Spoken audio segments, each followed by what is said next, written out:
My God, I hate drugs.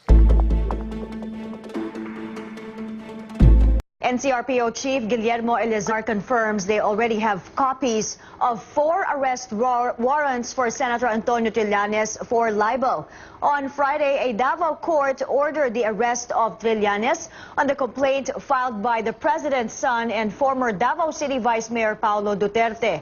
In September, Paulo Duterte and his brother-in-law, Mans Carpio, filed separate libel complaints against Trillanes. They said Trillanes made false, baseless, and unfounded claims when the senator accused them of extorting money from ride-hailing firms.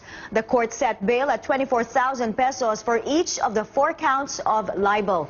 Earlier, Trillanes said he's ready to face arrest and will post bail on Monday. Marami nag-abala sa pamimili at paghahanap ng pangregalo ngayong Pasko. At para sa mga ninong at ninang na kinukonsidera ang pagregalo ng mga gadget sa kanilang mga inaanak, may babala ang mga eksperto. Lumabas sa pag-aaral sa Estados Unidos na mahigit 1 milyong mga bata ang nagkaroon ng problema sa pananalita o nagka-speech defect dahil sa maagang paggamit ng mga gadget, katulad ng cellphone at mga tablets. Paano kaya may iwasan ng ganitong problema at paano ito maaagapan? Para talakayin yan, nakausap ko si Jam Manalo, isang speech pathologist. Panoorin natin. Children learn through their senses and through their environment. And what usually gadgets do with us, with the children, they affect the speech and language development. So instead of giving gadgets or tablets, cell phones to these kids, pwedeng toys na lang instead. Hindi kasi, iba nga daw, sabi sa pag-aaral, kasi ako may 2 anak din ako. Sabi nga daw sa pag-aaral, ang laki ng diferensya ng nagbabasa ka ng libro at saka nagbabasa ka ng gadget, kahit na e-book pa yan, di ba? Tama, kasi po usually ang gadgets, what it does, it's just one way. Walang communication na nagaganap. Kumbaga, the gadget lang talks to you, pero you can communicate to the gadget, right? So, it's wired. Your brain is not actually wired to process these things, lalo na pagbata. So, and yung isa nga sa mga epekto, sabi mo yung speech delay. Let's talk about that. Speech delay and language delay are condition wherein bumabagal yung pag-develop ng speech and language at the expected rate. So, hindi na aabot ng bata kung ano yung expected of their age in terms of speech and language. Marami sa ating mga magulang hindi masyadong siniseryoso, no? Ang epekto ng electronic gadgets sa utak ng kanilang mga anak, no? Is it just hindi lang sila agad matututo but iniisip nila later on hahabol naman yan, or is it really dangerous? Well, as speech pathologists here in the Philippines, we actually have an association. It's Philippine Association of Speech Pathologists. We would like to emphasize na yung prolonged use and exposure ng gadgets, it really affects the speech and language development of the kids. So we're not totally against it, but as much as possible, we encourage responsible use and supervised.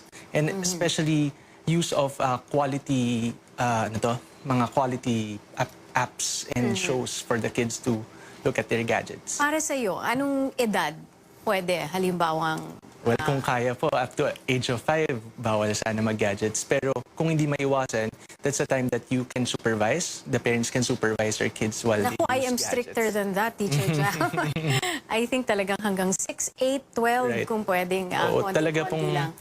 it really affects kasi. So, ang ginagawa namin, if they can totally avoid, we limit the screen time to 1 hour a day. So, pwede namin sabihin yan sa mga parents. Oo, depende pa sa edad yon. Pag talagang mas bata, mas konti. Usually, at the age of 18 months, pababa, dapat wala talaga. And if you want to introduce up to 2 years old, pwede naman basta monitored and supervised. Anong ginagawa ninyo sa therapy para ma-reverse ito? Well, it's not actually reversed, but to teach the kids kung paano makipag-communicate. Kasi it's very important to have social interaction.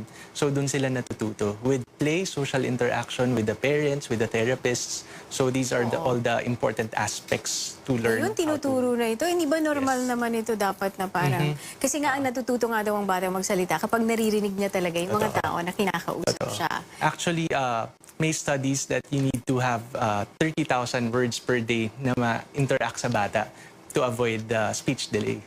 So your message to the parents, to the ninongs and the ninangs, and to the ates and the kuyas. And po, I'd like to encourage everyone to please give, instead of gadgets na ang ibigay sa mga kids, dapat mga toys such as mga shape sorter toys, cooking sets, manipulatives, para mas natututo silang interact. And at the same time, kailangan na-facilitate natin ang language and speech nila by talking to them, by playing with them. Uy, meron pa nanghihingi. Additional, mga recommendations on possible toys to give this Christmas. Mga cooking toy set, doctor toy sets, blocks, and then pwede ring art materials and board games para sa mga school-age children naman. Muli sa ating issue ngayon, sa tingin nyo, may sapat bang batayan para palawigin pa ang martial law sa Mindanao? Oras na para boses nyo naman ang aming pakinggan. Bukas pa rin ang aming Facebook Live para sa inyong mga komento.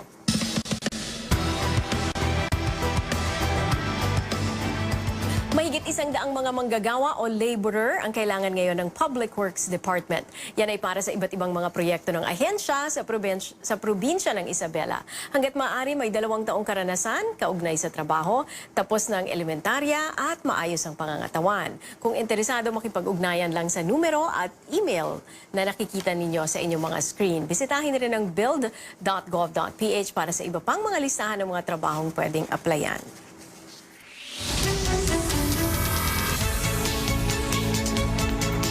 Para naman sa ating Good One, ang segment kung saan binibigyan pugay natin ng mga kaugalian, tagumpay at kahangahangang katangian ng mga Pilipino.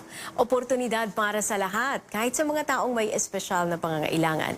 Yan ang aming storya para sa inyo ngayong araw. Isang hotel sa Davao City ang tila nagsilbing training center para sa ating mga kababayang may Down syndrome. Ang handog nila, isang on-the-job training program. Katunayan nitong nakaraang buwan lang, 7 estudyanteng may Down syndrome ang nakapagtapos sa kanilang OJT. Sa loob ng 10 araw, sumailalim sila sa basic hotel training. Ang programa ay binuo katuwang ang Down Syndrome Association of the Philippines, na siya rin pumipili ng mga estudyante na tatanggap ng training. Masaya ang mga magulang ng mga estudyante, magiging tulay kasi ang programa para maipamalas ang abilidad ng kanilang mga anak. At paraan na rin para maalis ang stigma na kakabit ng kondisyon. Pinag-aaralan na ngayon ng hotel na palawakin pa ang programa para naman sa mga kababayan natin na pipi at bingi. Para sa mga bumubuo ng Green Windows Hotel, saludo po kami sa inyong pagpupursige na mabigyan ng pagkakataon na maipakita ng mga kababayan nating may Down syndrome ang kanilang galing. Kayo pong lahat dyan ay maituturing na mga good one. Samantala, kung may kilala kayong everyday hero o pang-araw-araw na bayani na maaari naming itampok sa Good One, ipadala niyo po sa amin ang kanyang kwento.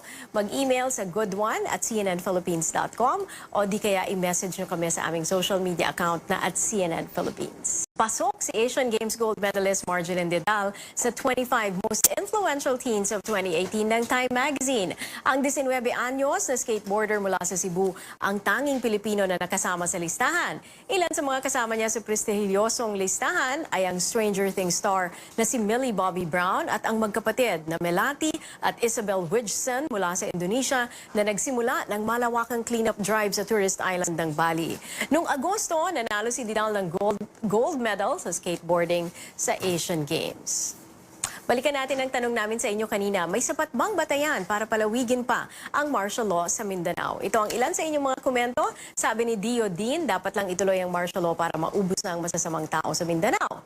Pero para kay Ruth Walls, itigil na daw ang batas militar dahil wala namang basihan. Komento naman ni Charlie Liu, payag siya sa pagpapaigting ng seguridad pero tutol siya sa martial law.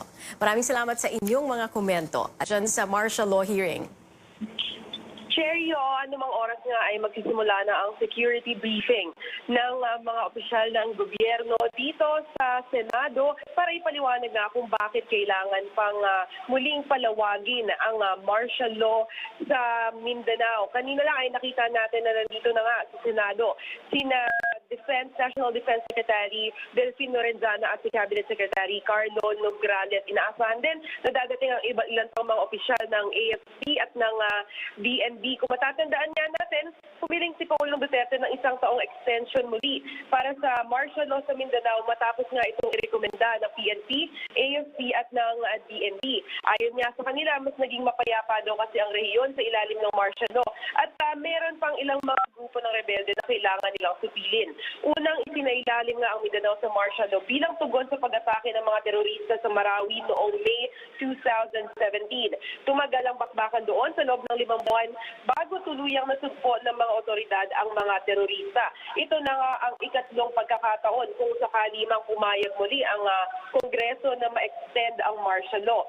Samantala, sinabi nga sa CNN Philippines si Senior Associate Justice Antonio Carpio na walang limitasyon sa extension ng martial law hanggat nandoon ang mga batayan sa pagpapatuloy nito. Noong nakarang linggo ay nakausap natin ng ilan sa mga senador at hati ang kanilang reaksyon. Yung iba sinabi na pabor sila na muling palawagin ang martial law kung makapagdulot ito ng kapayapaan sa Mindanao. Pero yung iba, sinabi nila na bakit pa kailangang muling palawagin ang martial law dahil wala naman na daw na imminent threat sa Mindanao ngayon. Kung sakaling sa ngayon ay nakaschedule ang tentatively nakaschedule ang joint session sa Kamara sa Miyerkules nitong linggong ito, Cherry. Joyce, anong timeline nito? Kailan to pwedeng matapos? Kasi mag-i-expire na yung martial law by this year, hindi ba? Tama ba? Oo, mag-expire ang martial law sa katapusan ng taong ito. Ang kailangan lang ay dapat bago mag-expire ang martial law ay magkaroon muli ng joint session ang Kongreso para maaprubahan ang extension ito. Dahil kung hindi magkaroon ng extension bago ito mag-lapse ay mawawala ng visa ang martial law sa Mindanao. At ang session kasi ng Kongreso ay hanggang sa December 12 na lamang. Kaya ang plano nila ay sana sa December 12 or sa Wednesday na nila maisagawa ang joint session bago sila mag-break ng isang buwan para sa Christmas break ng mga nila, Sherry. Okay, maraming salamat Joyce Ilas, nag-uulat mula sa Senado. Kaugnay niya ng ating issue ngayon, kayo ang ating tatanungin kung sa tingin nyo may sapat bang batayan para palawigin pa ang martial law sa Mindanao. Oras na para boses nyo ang aming pakinggan. Bukas na ang aming Facebook Live para sa inyong mga komento. Samantala, ginugunita ngayong araw sa buong mundo ang International Human Rights Day. At kasabay ng okasyon ang kilos protesta ng ilang mga grupo. Magtitipon sila mamaya sa Mendiola para kondenahin ang umano'y paglabag sa karapatang pangtao ng Administrasyong Duterte. Ipapakita sa rally ang ilang mga artwork, tampok ang iba't ibang imahe ni Pangulong Duterte. Sa isang imahe, ginawang kamukha ng Pangulo ang diktador na si Adolf Hitler, habang ang isa pa nilagyan naman siya ng sungay. Meron ding ginawang mukhang aso ang Pangulo at may hit-hit na sigarilyo. Ayon sa grupong karapatan, layunin ng mga gumawa ng mga mural na ipakita sa publiko ang tunay na imahe ni Pangulong Duterte. Magpapiansa ngayong araw na ito sa Pasay Regional Trial Court si Senador Antonio Trillanes. Kinumpirma ito ni NCRPO Chief Guillermo Eleazar na meron silang kopya ng 4 na arrest warrant para kay Senador Trillanes. Noong Biyernes, ipinagutos sa isang korte sa Davao ang pag-aresto kay Senador Trillanes batay sa reklamong inihain ni Presidential Son at dating Davao City Vice Mayor Paulo Duterte. Inakusahan ni Trillanes ng korupsyon. Magkahiwalay na naghain ng libel complaint sina Paulo Duterte at ang kanyang bayaw na si Man Scarpio laban kay Trillanes noong Setyembre. Itinakda ng korte ang piyansa sa 24,000 pesos sa bawat isang count ng libel.